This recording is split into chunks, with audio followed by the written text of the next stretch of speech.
What's up everybody? Today I'm going to show you how fast and easy it is to reset any HP computer. So once your computer's on, just hit that power button till it goes off completely. Now once it's completely shut down, you're going to want to hit that power button again and hit F11 at the same time. That's going to bring you right into the HP reset portal.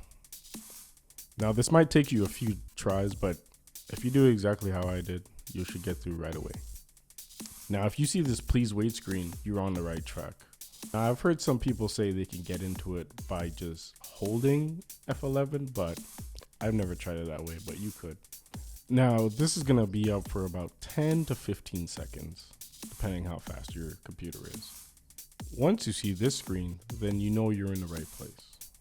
Now, you could be doing this for a number of reasons. The reason I'm doing it is because this laptop is terrible, and I'm unable to upgrade to Windows 10 because there's not enough space on it. This is also a great way to refresh an old computer that you have, give it a little life back into it. So after selecting your language, you're going to come to this page where it's going to say continue, as in go back to normal Windows, troubleshoot, or turn off your computer. What we're here for is to troubleshoot, of course, so that you can restore Windows or whatever you want to do. So go ahead, hit troubleshoot, and this is where you're going to find the reset your PC option.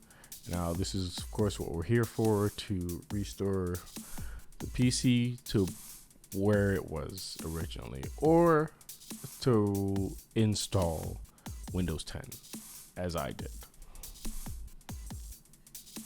So whenever you're ready, just hit that and it will give you the option. If you don't have a Windows 10 option, it's most likely you don't have Windows 10 or you don't have a Windows 10 USB plugged in.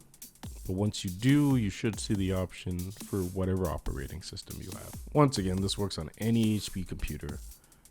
Hopefully this was helpful. If you have any questions, feel free to leave a comment down below. Until next time, you guys have a good one.